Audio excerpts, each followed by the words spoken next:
sana kuliko mimi na wewe, ama walikuwa wabaya sana kuliko mimi na wewe. Lakini yote katika yote ni kwamba Mungu ametuacha kwa sababu ya upendo wake mwingi na rehema zake nyingi alizonazo juu ya maisha yetu. Kwa kuwa nasemaga mara kadhaa kwamba hakuna jambo ama hakuna kitu ambacho Mungu anakifanya kwa bahati mbaya, lakini kila jambo ama kila tendo ambalo Mungu analitenda kwenye maisha yetu, analitenda kwa ajili ya makusudi yake mapana ya milele alionayo juu ya maisha yetu, si tu kwa ajili yake lakini kwa ajili yetu sisi. Kwa kuwa kila jambo ambalo Mungu anaweza kana litenda kwenye maisha yetu sio kwa ajili yake, ila ni kwa ajili yetu sisi wenyewe, ili katika kuishi kwetu kote tuishi ama tuonekane katika njia njema, katika matendo mema ambayo mwisho yote hatutakuja kujutia kuishi kwetu duniani. Na sema hivyo kwa sababu hata Mungu mwenyewe mahali fulani amesema kwamba yeye ni Bwana Mungu, anasema kwenye kitabu cha Isaya, anasema kwamba anatufundisha ili tupate faida, anatuelekeza mfumo utupasao kuupita, ambao tukisha upita ama tukishaonekana katika aina ya mfumo huo, kwa namna yote tutajipatia faida kwa namna moja ama nyingine. Lakini yeye mwenyewe amesema kwamba mahali fulani kwamba anasema mawazo yake yapo juu sana kuliko mawazo yetu, yani tulionayo sisi. Na anasema mawazo alionayo juu ya maisha yetu, alionayo juu yetu, anasema ni mawazo ya kutupa tumaini katika siku zetu za mwisho. Mawazo yake anasema yapo, anasema kama vile mbingu na nchi vilivyo juu sana ama vilivyo mbali sana, anasema ndivyo mawazo yake yalivyo juu sana kuliko mawazo yetu ambayo tunaweza tukawa tunajiwazia sisi ama mimi na wewe. Na anasema ni mawazo ya kutupa tumaini katika siku zetu za mwisho, katika siku zetu zijazo. Sasa anazungumzia ni kwamba ni vema tujue wanadamu kwamba kama tunaishi kwa rehema za Mungu ama kwa neema ya Mungu, kwenye maisha haya hakuna kitu chochote ambacho yoyote anaweza kukusaidia tu mradi amekusaidia. Lakini kama Mungu ametuacha hai ama ametuacha wazima, iwe ni kijana, iwe ni binti, iwe ni baba, iwe ni mama, iwe ni mzee, mnachojua ni kwamba Mungu ndiye ambaye ni mzee wa siku. Alikuwako, yupo na atazidi kuwapo milele na milele.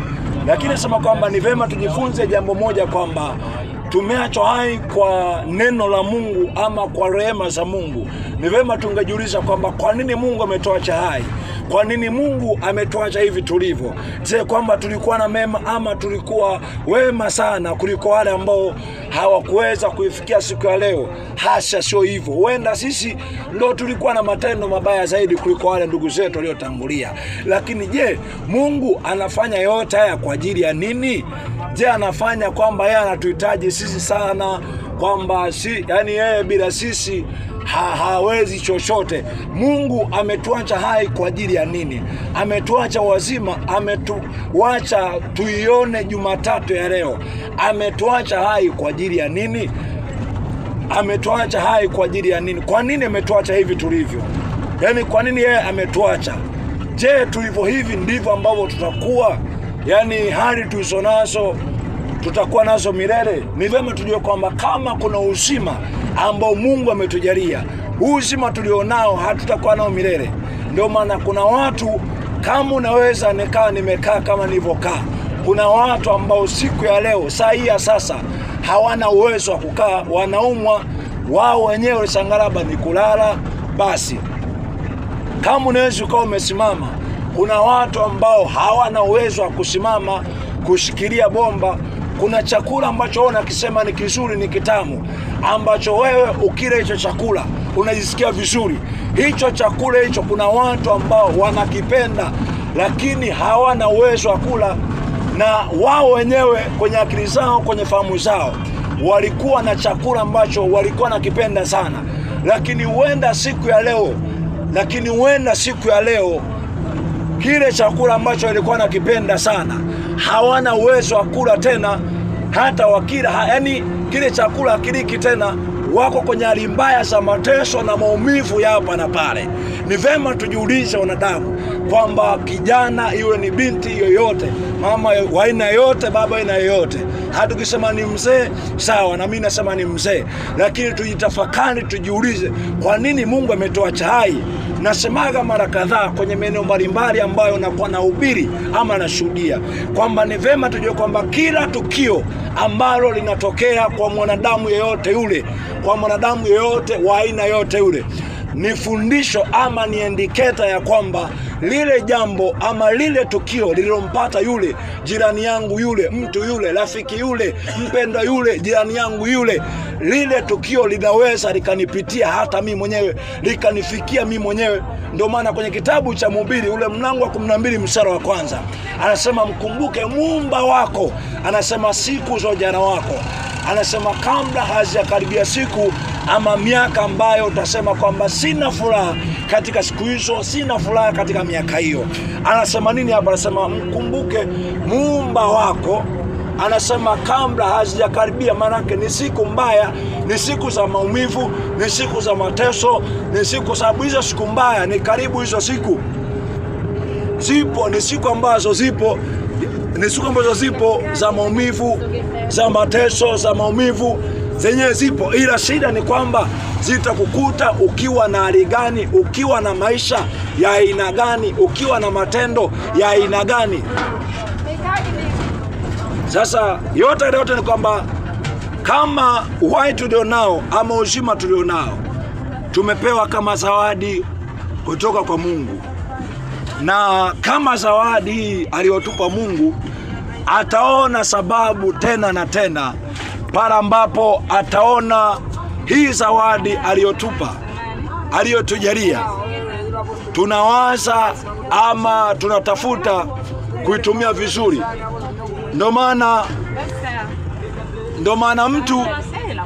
Ndio maana mtu yoyote akikushonea nguo nyeupe, alafu akakushonea hiyo nguo nyeupe ili uvae upendeze, haja kukopesha, amekupa kama zawadi. Amekupa nguo nyeupe, amekushonea nguo nyeupe white safi kabisa, inang'aa. Amekupa kabisa, sio kama amekuazimisha ama amekopesha. Alafu akaona ile nguo nyeupe wewe unaitumia kubeba mkaa, unabebea zege, unafanyia vitu ambavyo nguo ile haitaendelea kutenda kukaa kwenye namna ama hali ya ubora ulionao. Ni kwamba ni kweli amekupa, lakini atakavyokuona una matumizi mabaya ya ile nguo, yule mtu cha kwanza atavunjika moyo, hataona sababu ya kukupa, kwanza atavunjika moyo, hata tamani wala hatataka kukutendea tena na tena. Kwani utakumemvunja moyo kwa sababu kile kitu alikuwa amekupa, lakini wewe kile kitu alichokupa una matumizi mabaya ama unakitumia vibaya. Yule mtu hatahamasika tena na tena, hatataka akufanyie tena na tena. Kwa nini? Kwa sababu una matumizi mabaya juu ya kitu ama juu ya kitu kile ambacho yeye mwenyewe amekupa. Ndivyo hivyo tulivyo watu wengi kwa Mungu, ni kwamba vile Mungu alivyotuacha hai ni kwamba maisha yetu, matendo yetu hayamfanyi Mungu kwamba aone sababu tena na tena, lakini kwa sababu yeye ni wa rehema, bado rehema zake amezidi kuziachilia kwenye maisha yetu, ila angalau kwamba kama tutajifikiria ama tutajitathmini kwamba hiki kitu kidogo alichotupa Mungu ama alichotujalia Mungu, ametujalia kwa ajili ya nini?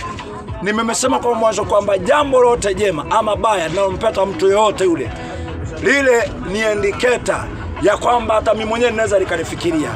Mhubiri anasema mkumbuke Muumba wako siku za ujana wako ama siku za uhai wako, uzima wako. Anasema kabla hazijakaribia siku ama miaka ambayo utasema kwamba sina furaha katika siku hizo, katika miaka hiyo. Mkumbuke Muumba wako. Utamkumbuka namna gani? Utamkumbuka Mungu. Kumkumbuka Mungu ni kufanya yale ambayo alitaka uyafanye. Alitaka yale kuyatenda yale ambayo alitaka uyafanye. Uyatende ama uyafanye kwa namna moja ama nyingine. Mambo gani hayo? Alitaka kwenye kitabu cha Mwanzo anasema kwamba Bwana akamwambia Kaini, akamwambia kwamba je, ukitenda vema hutapata kibali? Anasema lakini usipotenda vema, dhambi iko mlangoni inakuotea. Lakini katika namna yote ya kupasa unatakiwa uishinde kwa namna yote ile, kwamba Mungu mwenyewe aliweka kanuni za kawaida kwamba fanya mema, watenda mema, na watu ama jamii itakupenda kwa sababu ya yale ambayo unayafanya, unayatenda, yale ambayo unayafanya ama unayatenda. Mungu ametoa chai kwa ajili ya nini? Ni kwamba tutubu, tuache njia zetu mbaya, tumwelekee Mungu kwa njia ya matendo yetu mema, kwa sababu mwisho yote ni kwamba katika kila jambo tulifanyalo, tulitendalo, hilo lina sababu yake ama lina malipo yake.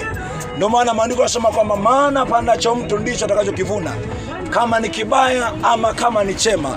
Lakini neno la Mungu linatufundisha kwamba tufanye vema, tutende matendo mema, kwa kuwa hayo ndiyo ambayo yatasimama na sisi kipindi cha taabu, kipindi cha mateso, kipindi cha maumivu ambacho kinakuja mbele ya maisha yetu. Lakini sio hivyo, kwa sababu pia maisha yetu tutakayoishi duniani ndiyo ambayo yataamua hata baada ya maisha haya yatuweke tuwe kwenye kundi la aina gani, ama tuwe kwenye kundi la aina gani. Kwa kuwa maandiko kwenye kitabu cha Ufunuo anasema kwamba heri wafu wafao katika Bwana tangu sasa, wapate kupumzika baada ya taabu zao, maana matendo yao yafuatana nao, yatakuwa pamoja nao. Matendo gani? Ni matendo ambayo ulikuwa nayo duniani. Apandacho mtu upandacho ndicho ambacho utakachokuvuna. Ni vema zaidi ungefanya vizuri, ungetenda matendo mema, ungefanya mema, kwa kuwa Biblia yote ambayo iliandikwa kuanzia Agano la Kale mpaka Agano Jipya, Mwanzo mpaka Ufunuo, Biblia ina karibu neno moja ya kwamba mwanadamu aache matendo mabaya, afanye yaliyo mema, aache mabaya, afanye yaliyo mema. Lakini hapa katikati kuna mstari Yesu anasema kwamba bila mimi ninyi hamwezi neno lolote. Maana kwa wanadamu vyovyote vile ambavyo tunaweza tukatamani kufanya vizuri, lakini tukisha kosa msaada wa Mungu kwenye maisha yetu, tukisha kosa neema ya Mungu ya kutuongoza, ya kutusaidia, tutakosea, tutafanya mabaya, iwe kwa kutaka ama kwa kutotaka. Tutafanya vibaya, tutanena vibaya, tutatukana, tutafanya umara, tutafanya kila uchafu ambao tunaweza tukaufanya. Tutafanya vitu vingi viovu ama vibaya. Sio kwa kuwa tulikuwa tunataka, kwa sababu tulikuwa tutaki, lakini kwa sababu tumeshakosa msaada wa Mungu na neema ya Mungu. Ni vema tujue kwamba wewe peke yako, hii dunia ilivyo haisapoti sana kufanya mema sana, lakini yenyewe ina sapoti kuharibu sana. Fanya mema kwa ajili yako, lakini peke yako wewe hauwezi. Ujana wako, ubinti wako, uzee wako, baba wako, ndoa yako, maisha yako, peke yako hauwezi. Unahitaji msaada wa Yesu na nguvu ya neno la Mungu, tokanayo na neno la Mungu ambayo inaweza kuponya maisha yako. Kubali leo kubadili tabia zako, njia zako, kwa kuwa yote ufanyayo ni kwa ajili yako na kwa faida ya maisha yako. Asanteni sana.